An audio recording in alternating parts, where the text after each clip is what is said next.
Seguimos hablando de las repercusiones que ha tenido la entrevista a Rocío Carrasco y sobre todo ese juicio paralelo que se le ha hecho a Antonio David Flores en Telecinco y del cual ya empieza a haber reacciones y empieza a haber consecuencias.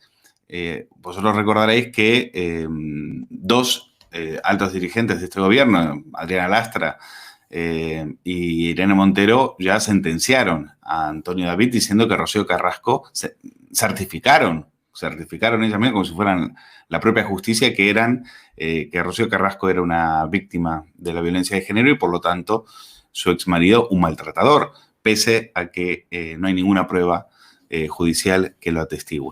Y decíamos que esto tiene consecuencias porque la Asociación Custodia Compartida de Alicante, la asociación más grande que hay en España, va a denunciar, ya ha puesto en marcha una denuncia ante la Comisión Europea por infracción del derecho comunitario, concretamente el artículo 4 de la Directiva de Presunción de Inocencia, que prohíbe a las autoridades presentar públicamente como culpable a una persona que no haya sido condenada. Y ese es el tema que a nosotros, sobre esta entrevista, sobre el caso Rocío Carrasco, más nos preocupa. Tenemos la suerte de tener del otro lado de la conexión a Abel Césped, que es miembro de la Junta Directiva de la Asociación de Custodia Compartida de Alicante. Abel, gracias por estar con nosotros. Hola, buenos días. Pues lo has explicado muy bien, ¿eh? Vamos, no te creas que hay mucho más que añadir. Efectivamente, la ministra, que bueno, es una autoridad, pues entra de lleno en la aplicación del artículo 4 de la Directiva de Presunción de Inocencia. Esta directiva pues es derecho comunitario y es de obligada aplicación, aunque te digo que España no ha traspuesto toda la directiva.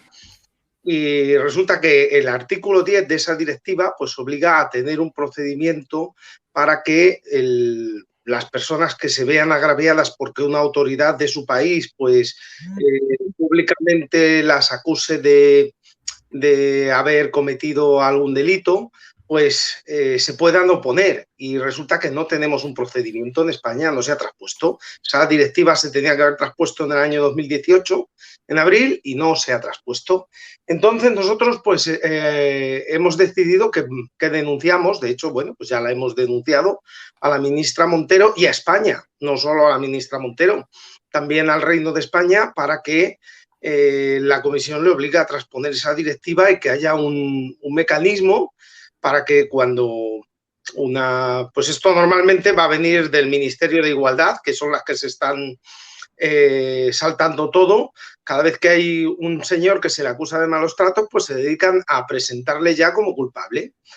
Y bueno, pues nosotros estamos cansados de esto porque dentro de la asociación nuestra, pues nosotros buscamos la custodia compartida y resulta que cuando un padre busca la custodia compartida, como era el caso de Antonio David, pues automáticamente se ve con un montón de denuncias que luego en el 80% de los casos no llegan a nada, pero que se pasa el mal trago de estar denunciado. Y con Antonio David, pues lo que ha pasado es que han ido más lejos y como su señora es mujer, pues no está conforme con lo que le ha dicho la justicia, pues pretende conseguirlo a través de los medios de comunicación y las feministas, a la cabeza con la ministra, pues han entrado al trapo y han hecho un auténtico aquelarre linchando a este hombre que no ha sido condenado. Vosotros como padres de esta asociación me imagino que os habéis puesto en la piel de Antonio David y de hecho habrá habido otros casos muy similares, ¿no? Lo que pasa que, claro, este caso adquiere repercusión porque esta señora se presenta en televisión para montar un gran show y por el cual ha cobrado un pastizal. Otros no tienen la posibilidad de ir a televisiones, de poder contar lo que les pasa y poder defenderse en ese caso. ¿La justicia les ha tratado con diferente rasero, Abel, según vuestra experiencia? Bueno, mira, yo te tengo que decir que los jueces son personas y que gracias a que son personas los jueces, pues el 80% de estas denuncias se suelen archivar porque son instrumentales. Entonces, lo más normal que sucede es que una denuncia de maltrato de este tipo se archive, como le ha pasado a Antonio David. pues porque no haya fundamento. Antonio David obtuvo la custodia compartida de sus hijos, y cuando un hombre obtiene la custodia compartida de sus hijos se le mira con lupa si ha sido un maltratador o no. Si Rocío Carrasco no consiguió demostrar en aquel procedimiento que el padre era un maltratador, pues difícilmente nos va a venir 15 años después a decirnos que este señor era un maltratador. El momento de decirlo era ese. El momento de probarlo era ante un tribunal. Y todo lo que está haciendo después, pues ha terminado como ha terminado. En el Supremo ha desestimado su recurso de queja, lo ha desestimado porque era improcedente. O sea, el letrado, si vuelve a intentar un recurso de queja como ese, probablemente se encuentre con una sanción por temeridad, porque el recurso de queja no cabía contra el tipo de archivo que se había dictado. A Antonio David se le dictó un sobreseimiento provisional y el recurso de queja solo cabía contra un sobreseimiento libre. Abel, en ese consejo de sabios que vimos luego después de la entrevista, dicho con toda la ironía, se certificaba, por supuesto, que Antonio David era un maltratador, que Rocío Carrasco era una mujer maltratada y que en la justicia el problema era que había muchos hombres y que las mujeres que eran juez, pues eran machistas. Según vuestra experiencia, ¿qué podríais decir al respecto? Pues yo te puedo decir que conozco, sé de jueces mujeres que opinan exactamente igual que yo. La presunción de inocencia es lo que tiene que primar. Y yo, personalmente, si me tengo que enfrentar a una mujer en un procedimiento, casi prefiero que la juez sea mujer. Porque los jueces suelen ser más condescendientes con las mujeres, pero las mujeres se conocen muy bien a sí mismas y creo que se tratan con mayor justicia. O sea, yo de verdad preferiría, y de hecho creo que en primera instancia la mayoría de órganos judiciales están cubiertos por mujeres, pero es que yo lo prefiero así, ¿eh? Según vuestra experiencia, ¿qué conclusión sacáis del caso de Rocío Carrasco, visto, porque hay muchísimas lecturas de lo que se ha visto, pero qué es lo a nivel judicial y a nivel derechos que sois los que vosotros en este momento estáis pidiendo a Europa que defienda, cuáles son las conclusiones que hay que sacar de este caso? Bueno, yo creo que el caso Rocío Carrasco es el caso Fidel Albiac. Yo creo que todo esto lo maneja Fidel Albiac en la sombra y que utiliza a su mujer. De hecho, creo que esto es machista completamente. Y bueno, a nosotros en la vertiente que nos toca es que ya estamos cansados de que a un hombre, en cuanto se le denuncia, ya se le trata como un culpable. Y no se le puede presentar como un culpable. Hay que ver de una vez en las propias estadísticas del Consejo General del Poder Judicial que el 80% de estos casos se archivan. Se archivan porque no hay pruebas contra el denunciado, y eso significa que el denunciado es inocente. Ya hay sentencias del Tribunal Europeo de Derechos Humanos que establecen que una persona, mientras no se le condena, el Estado lo debe de considerar inocente a todos los efectos. Y ahí no se diferencian entre tipos de archivos. Vale un archivo provisional, vale un archivo definitivo, da igual. Ese hombre tiene que ser reputado inocente porque no se ha demostrado su culpabilidad. Y en lo que a nosotros nos toca, pues esto lo vamos a denunciar en Europa, y casi se lo tengo que agradecer a la ministra de Igualdad porque nos da la oportunidad, por fin, de que en Europa sepan lo que hacen aquí las autoridades. Sí. Estábamos recordando el tuit de Irene Montero y de Adriana Lastra. Es una forma indirecta de llamar a un hombre culpable.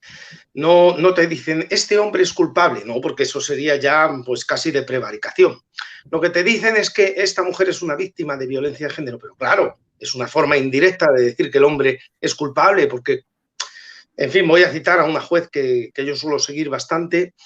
Cuando tú acusas a una persona, cuando tú dices que una persona es víctima de un delito que solo puede cometer otra persona, estás acusando indirectamente a esa persona como culpable. Estás diciendo que esa persona es culpable. Y bueno, esto es lo que vamos a perseguir en Europa, y espero que en Europa le impongan una sanción contundente a España por no haber traspuesto la directiva. Abel, cuéntanos sobre la asociación. ¿Recibís qué tipo de quejas, de ayuda brindáis? ¿Qué tipo de apoyo brindáis? ¿Y quiénes son las personas que se acercan a vuestra asociación? Pues las personas que se acercan a nuestra asociación son padres que están buscando la manera de tener la custodia compartida y esto es cada día más fácil. Yo te digo que de los que se acercan a nuestra asociación, más del 80% consiguen la custodia compartida, a nada que se impliquen un poco en el cuidado de sus hijos. ¿Eh? Es más, te digo que si hay padres que no consiguen la custodia compartida es porque no quieren, porque realmente en la época en que lo consiguió Antonio David estaba más difícil. Lo difícil fue abrir camino y mentalizar a la sociedad de que los niños estaban mejor cuando se cuidan entre los dos, entre el padre y la madre. Los niños tienen que tener padre y madre. Y ahora ya el nivel de custodias que se otorgan yo creo que alcanza ya el 80% de las que se solicitan.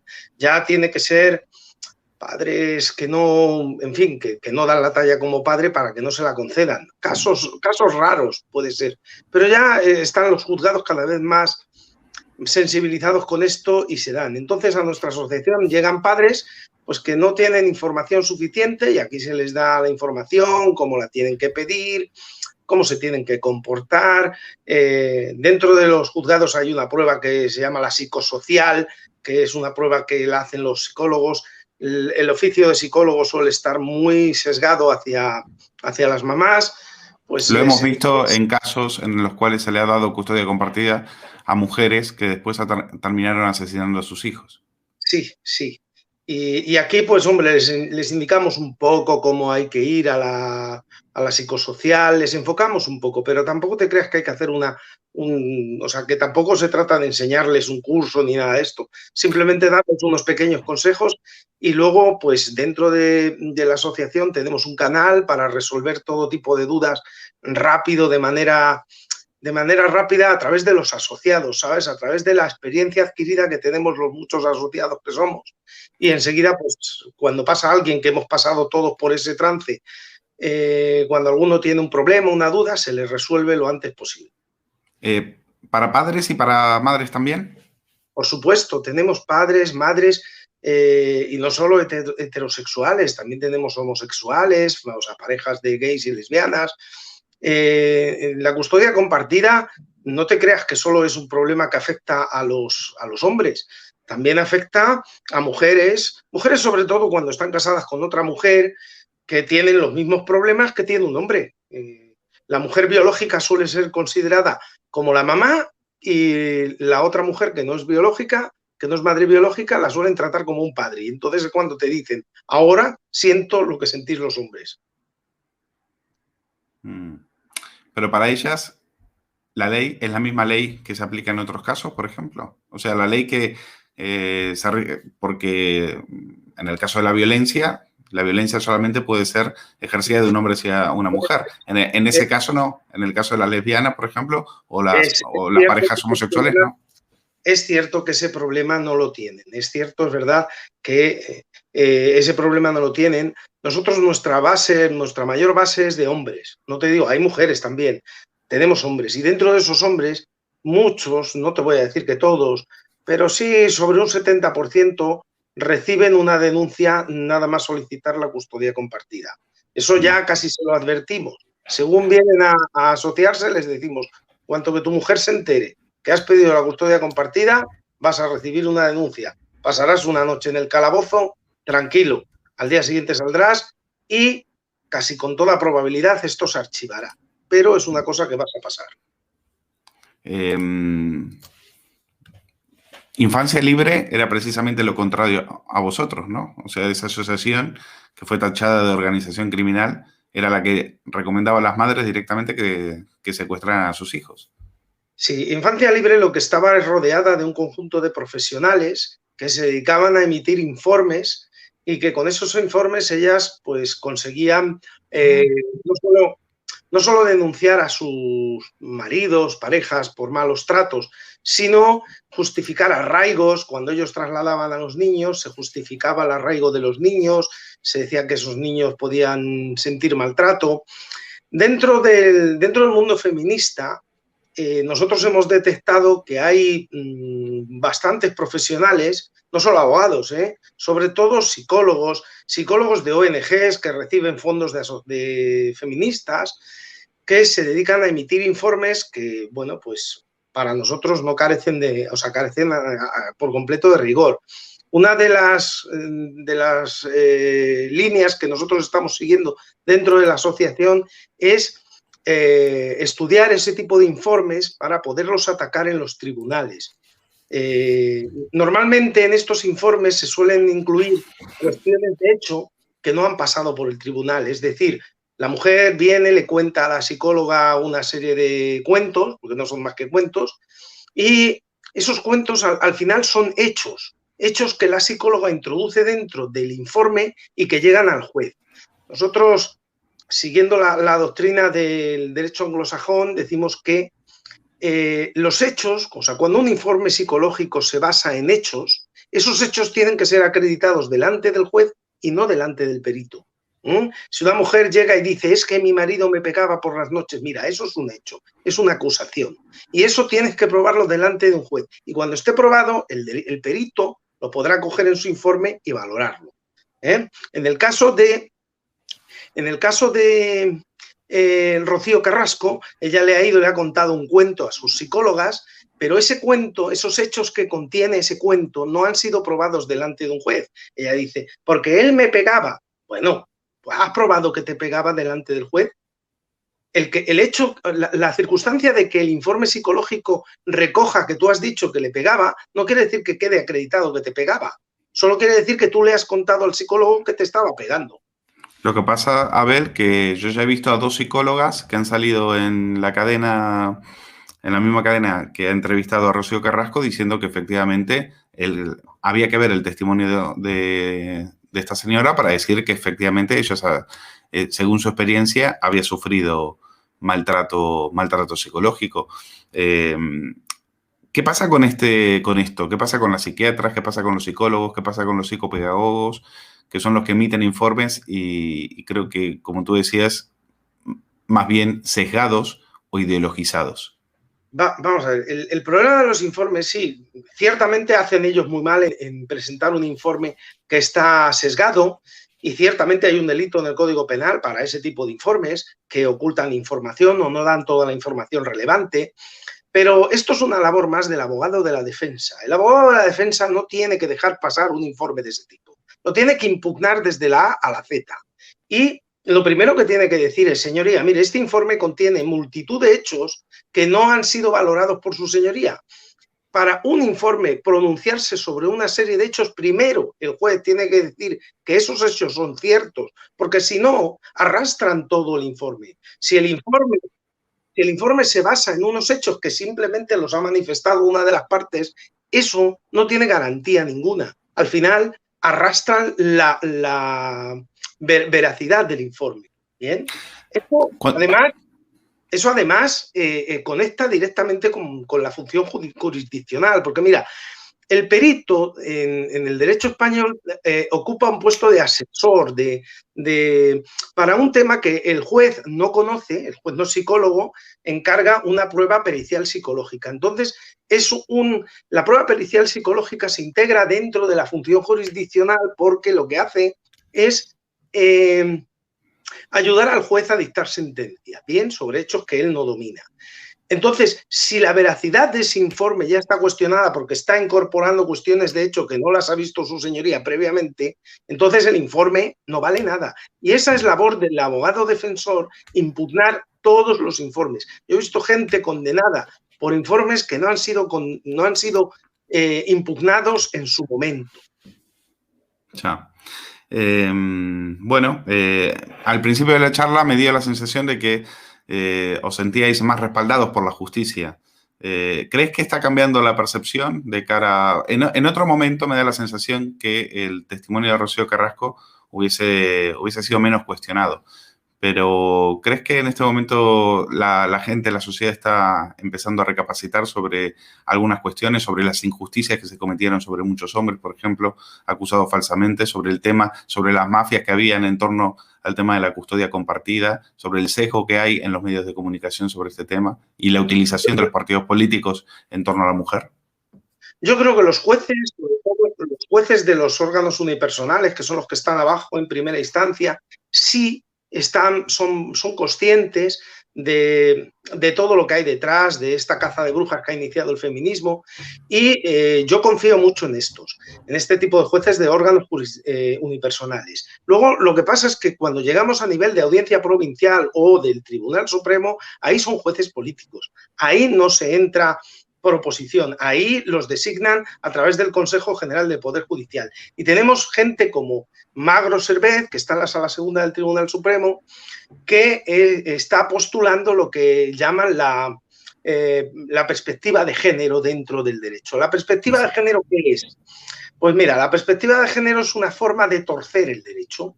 La ley, ya los criterios hermenéuticos están en el Código Civil y todo el mundo sabe cómo hay que interpretar la ley. Pero ahora llegan estos y le dan una vuelta más.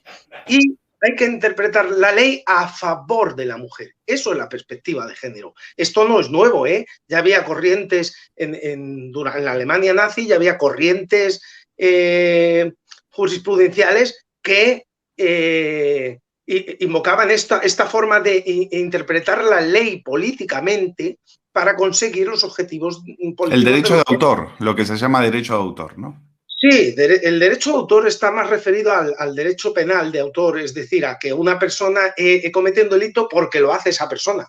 Si no lo hace esa persona y lo hace otra, ya no es delito. Luego, la interpretación política del derecho, pues mira, por ejemplo, tenemos en la Alemania nazi, un judío no podía comparecer en un tribunal nada más que como demandado.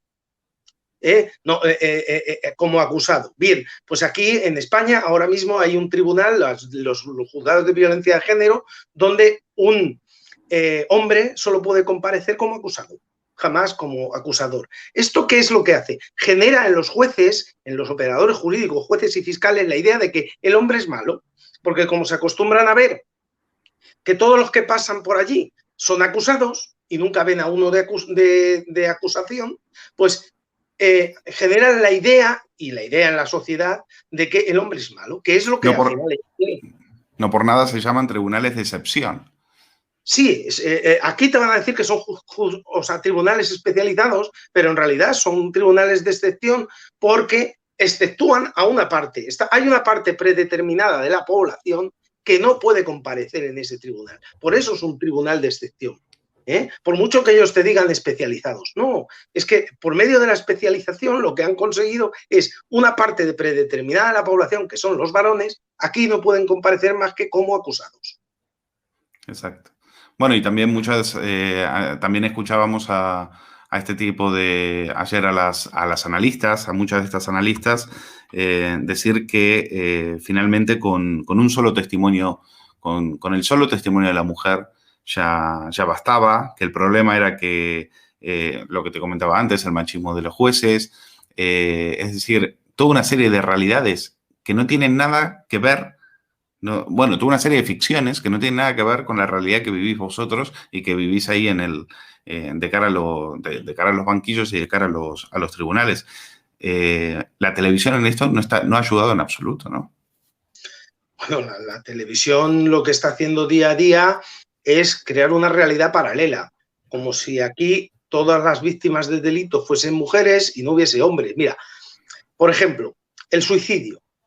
¿Cuántos casos hay en España que se persigan y se juzguen de inducción al suicidio? Mira, el delito, la inducción al suicidio es un delito de homicidio, ¿vale? Sin embargo, no hay condenas por inducción al suicidio. ¿Y sabes por qué no hay condenas? Porque la mayoría de los que se suicidan son hombres y las posibles inductoras son sus mujeres. Nunca jamás se la investiga. El hombre se ha suicidado y se da el caso perfecto. Si se investigase la inducción al suicidio, habría muchos más hombres que mueren inducidos por sus mujeres que al contrario. Exactamente. Bueno, pues vamos a dejarlo aquí. Desde ya, si necesitáis algo por parte de la administración, este es el momento, Abel, para exigirlo. No sé, estáis recibiendo Nosotros, apoyo, pues esta puede ser una ventana para hacerlo. pues nosotros exigimos sobre todo la transposición de la directiva de presunción de inocencia, porque eso por lo menos nos ahorraría ver a una político ocupando un cargo público que dibuja a los hombres como culpables sin haber pasado por juicio. Hombre, por lo menos ya que nos dejen el privilegio de pasar por un juicio antes de condenarnos. Sin duda. Abel Céspedes, de la Junta Directiva de la Asociación Custodia Compartida de Alicante. Un auténtico placer. Muchas gracias. Muchas gracias. Hasta luego.